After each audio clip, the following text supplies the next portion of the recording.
The Dark Wheel by Robert Halstock, published in 1984 by Acorn Soft Limited, Cambridge.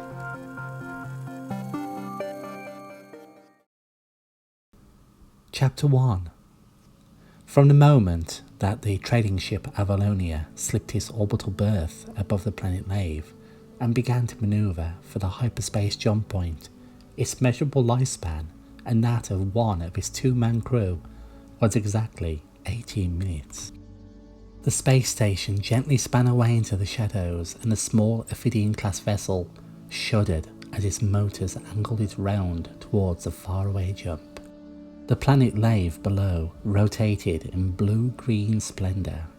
There were storms moving across the Palubian Sea, 6 great whirls of pink and white cloud. They were approaching the continental mass that was first fall, and promising a bleak and wet few days to the swaths of forest and the deep, snaking valleys that cut through the rugged land. The cities of both humankind and Lavian glittered among the verdant blanket below, like bright shards of glass.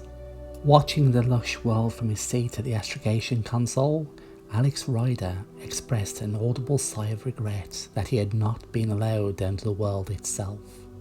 Next to him, fingers moving expertly over the keys of the trader's man-up console, his father grinned.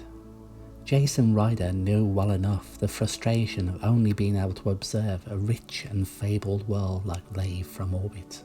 He had been planetside once, an unforgettable experience, but the rules and regulations of galactic cooperative worlds were strict and sensible.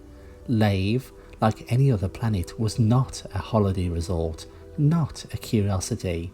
It was a living, evolving world, and there were folk down there below to whom that world was everything that old Earth had once been to the human race: protection, mother, home. Another time, another year, Alex thought. You earned your visit to Lave, and he had hardly begun his professional life. He still had so much to learn. The Ryders had been a trading family for 3 generations. It had begun with Ben Ryder, who had traded almost exclusively using shot-up pirate ships. Ben had lived life on the edge, and one day, one night, one star year, he had not returned. Out in the void between the stars, his grave was as remote as it was private, and would probably never be found. His son and his grandson, who was Jason Ryder, had followed the family business. Alex would soon have to make the final decision whether to sacrifice his life to shuttling cargo between the worlds of Galactic Cooperative, or to train for a different profession. Let's be clear about trading. Trading between worlds is no game for a youngster with ideas of getting rich quick. You can spend a lifetime carrying food, machinery and textiles, and at the end of that life, you'll have saved up enough to buy a patch of coastal land and an Earth-type world and spend the rest of your days in quiet, isolated comfort. That's all. A lifetime of sweat and combat for an orbital shuttle, a home, and the clear blue of an alien sea at your doorstep. If you want more, there are ways of getting it. Narcotics, slaves, zoo animals, weapons, political refugees. Trade in any of these things and wealth will tumble around you. And corsairs, and privateers, and pirates, and the police. The strain of the years of honest trading was already telling on Jason Ryder, but he had invested wisely, and his small, cargo-carrying pleasure yacht was his pride and joy. He could get away from the trade lanes for a while, though he always respected the trader maxim that an empty hold means an empty head, and never travelled freightless. Today he was carrying thrumpberry juice, an exotic flavouring. He could show his son what space was really like, and whet the lad's appetite, or let him see that a life in hard vacuum was one of the hardest lives of all. For his part, Alex Ryder would need a lot more convincing. He was a tall, fair-haired young man, wiry and athletic. He was Atmo surfing champion on the Ryder's homeworld, Ontiat, and very bright. Like all young men of his age, he was reluctant to switch his status from that of student to professional, with all that meant, in terms of settling with one particular girl, one job, and beginning to plan for when, eventually, he would buy his own land. He still had a year to decide, a year of surfing, free-fall baseball, cloud barbecues, high-falling partner selection and sim combat. He was in no hurry. Except that he loved space. He loved the flash of sun and beryllium halls, the clutter and confusion of the spaceports, loved the idea of other worlds, of exploration, of pathfinding. The voice of Syscon, which controlled all traffic flow in Lave's orbit space, murmured softly, "Avalonia, make a 4-minute drift flight to faraway jump point." "Understood," Alex called back and adjusted the auto accordingly. His father sat back and smiled, his job done for the moment. Syscon said, "Enter faraway jump along channel 27 at 45 Orient." "Affirmed," Alex said, and his father rolled the ship along its central axis, ready for the dangerous hyperspace transit. Everything looked good.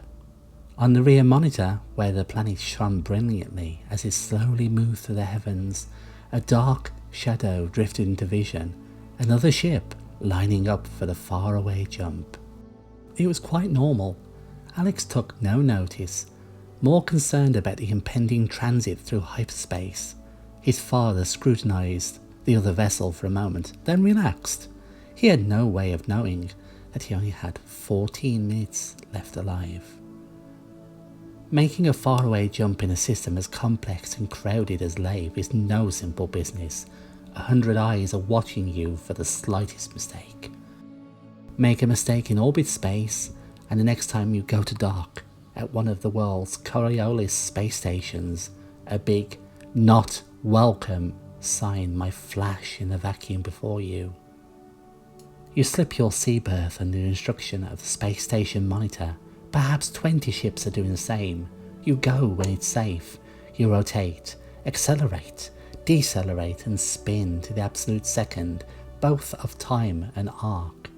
That way you get clear without 2,000 tons of beryllium trader rammed into your hyperspace jets.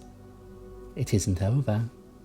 Now you're under the supervision of HSA, Home Space Authority, and they'll jockey you safely about among the traders, and the yachts, and the ferries, and the shuttles, and the starliners, and the arrow-shaped police patrol ships.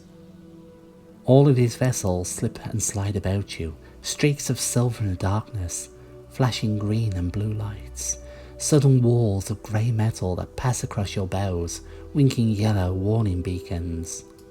You move through this chaos, and a new voice begins to call for attention. Now you're with the faraway orientation systems controller. Fosk or Syscon sets you up for the big jump. You're going to cover maybe 7 light years in a few minutes, and you might think that's a lot of space to get lost in, but that isn't how it works. Faraway is a tunnel, like any other tunnel. Inside that tunnel is the realm called Witch Space, a magic place. A place where the normal rules of the universe don't necessarily work.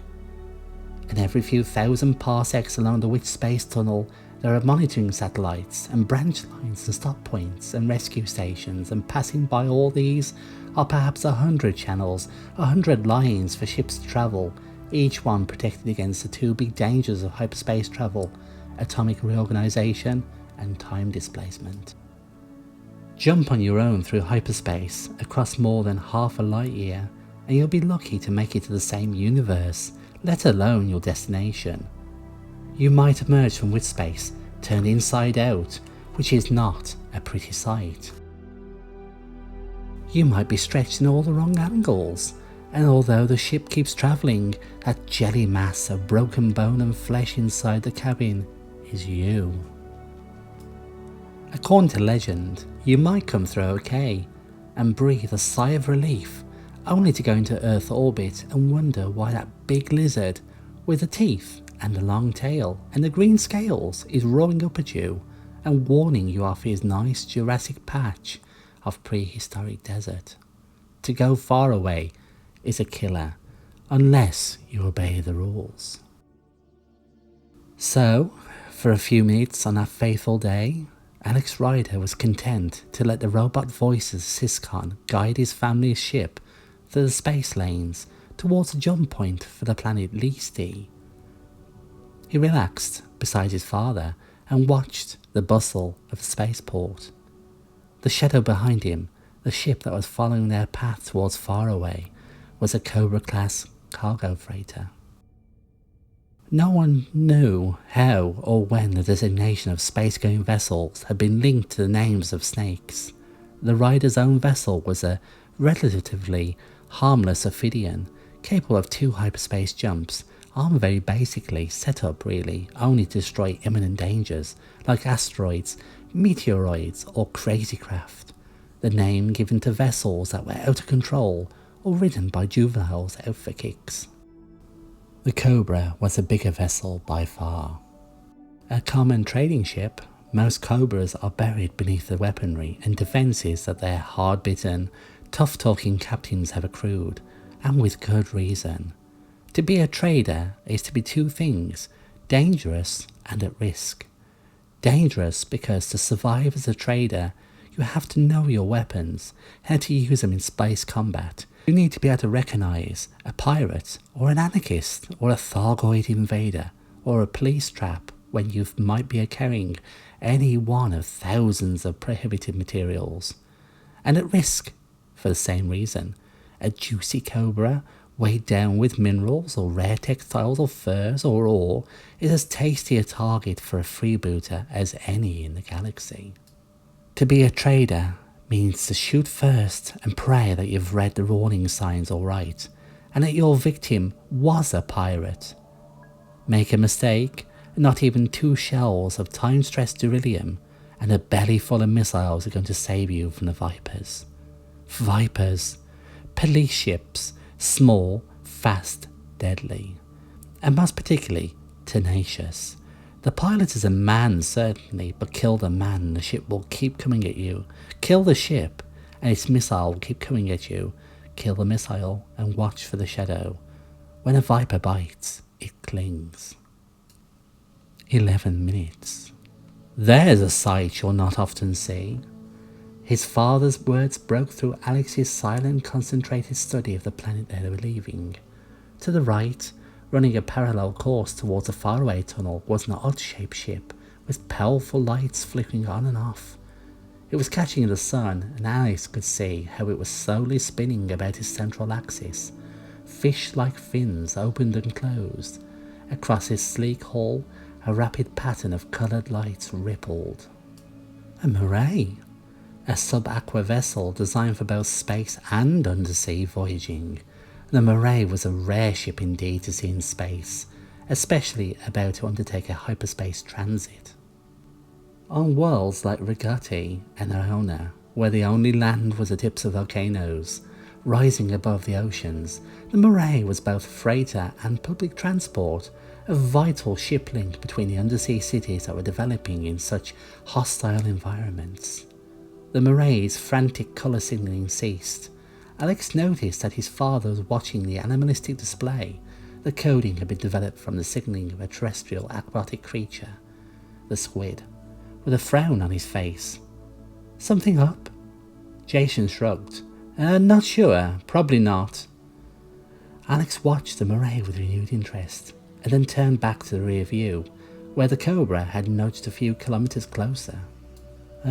Shall we warn him to stay back? Jason shook his head. For the first time, Alex realised that his father had been as aware as a trader as he, had been studying it curiously for some minutes. There was a tension on the Avalonia's bridge that was unusual and unpleasant.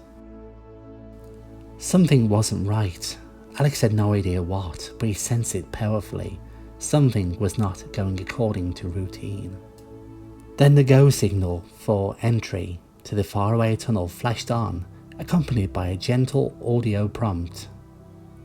And as it did so, the Avalonia's life expectancy had shrunk to just 9 minutes. Around the entry point of which space is always to be found the biggest cluster of transit vessels, most of them moored in groups at orbital buoys, while mechanics and repairmen crawl over them, checking and servicing their external systems. At such a point in any advanced system like Lave, you'll see every ship of the line, every type, subtype, an artificially mocked up version of every snake ship ever built. As they approached the jump, Alex practiced ship identification, a crucial talent in any spacefaring profession.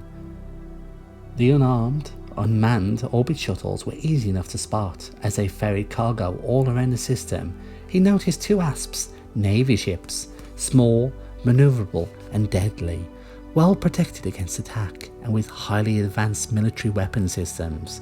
He also saw a single crate, the so-called Star Striker, a small, one-man ship much favoured by pathfinders and mercenaries. To his right, space-docked and still unloading her passengers, was the immense cylindrical mask of an anaconda, a massive freighter that had been adapted to passenger transport. It was an ugly ship, and its yawning ram scoop gave it the appearance of being a squat, blind creature with its mouth disgustingly agape. The catalogue was endless. Boa-class cruisers, Pythons, the bounty hunter's favourite, the Ferdinands, packed out with weapons and no doubt decked inside like a palace, landing craft called Worms, Mambas, Sidewinders, large craft and small, all winking brightly and reflecting sunlight in brilliant, blue-grey sheens. And of course there were the advertising droid ships, their catchy light displays blinking out information about Rohan's Real Earth Ale with honey, or Kettle's Clone Your Own Fungal Cures, or even offering the last real food before witch space, small restaurant ships designed to dock and supply instant nourishments, priests, perfect proto-polyps, Tuttles, tasty Therasper's bladders to space-weary travellers. Here we go. Hang on to your seat. Jason Ryder always said this, and Alex always fell for it. He tensed up as if the ship was about to plunge over a gravity roller. In fact, the entry to witch space was accompanied by an almost negligible accelerative surge, a moment's dizziness, and a spectacular sight of the stars brightening, spreading out, and suddenly streaking in multicoloured circular patterns, so that the ship seemed to be passing down a spinning tube.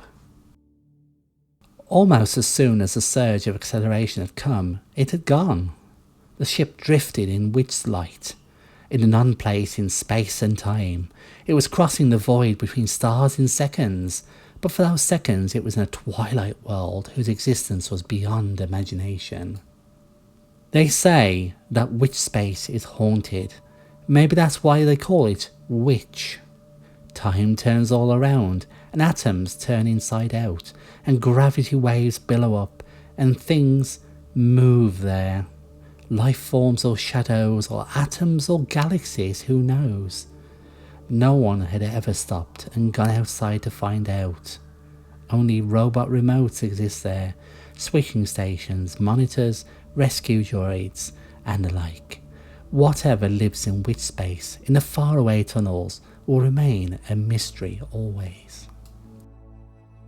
But there are ghosts there, the ghosts of the early ships that went in to far away and didn't come out again. Ghosts and shadows, the shadow of a snake, a cobra rising over them. What in God's name? Jason Ryder had gone whiter than white light. Trapped in witch space, there was nothing he could do to outmaneuver the other vessel. Alex said, "He doesn't know the rules. Perhaps he's a rookie pilot." "Perhaps," his father said. Jason Ryder's eyes never left the scanners. His face had beaded with sweat. Alex watched the shadow of the Cobra, well equipped, a fuel scoop, missile solos, extra cargo holds, the squat dome energy bomb housing, a rich ship indeed, and a deadly one. "They can't be intending to attack us." "The hell they can't." 3 minutes.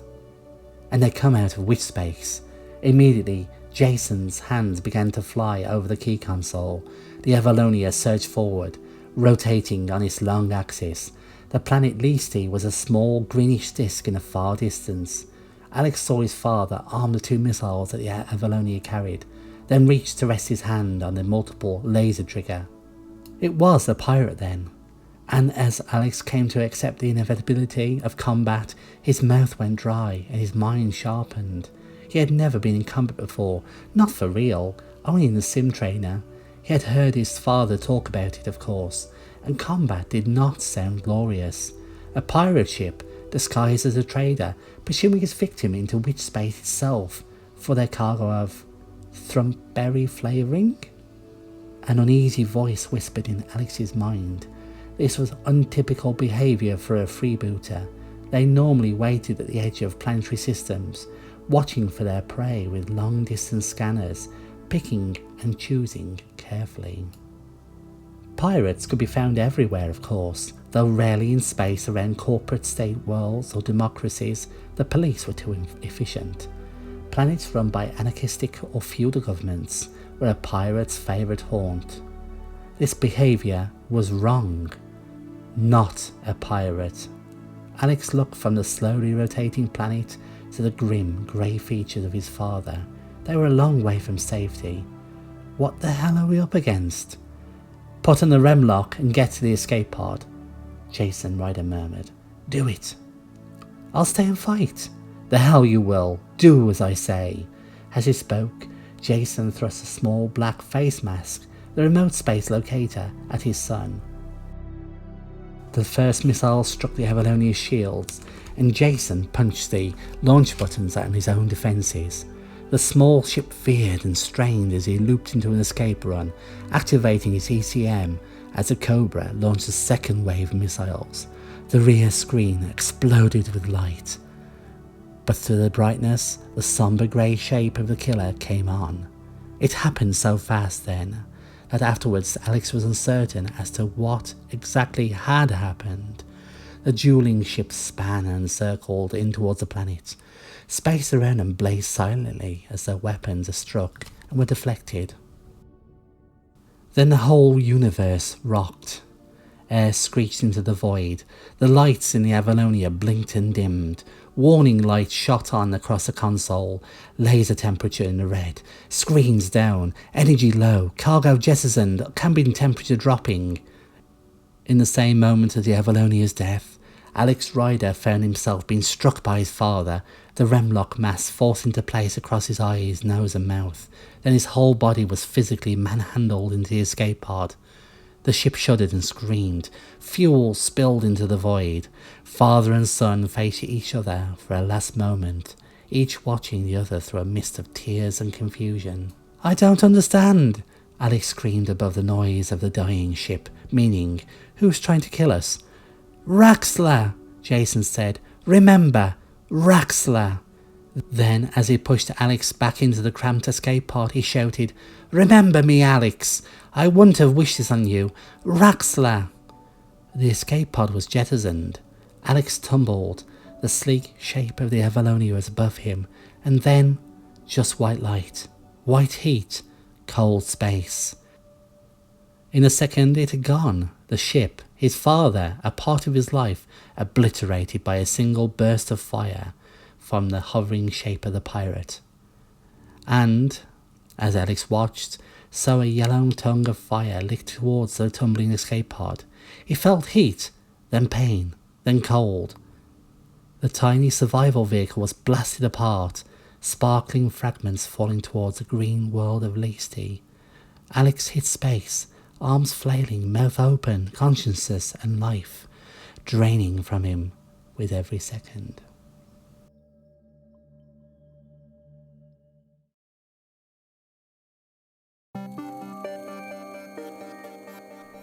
Thank you for listening to this dramatic reading of The Dark Wheel by Robert Holstock. Tune in next week for chapters 2 and 3.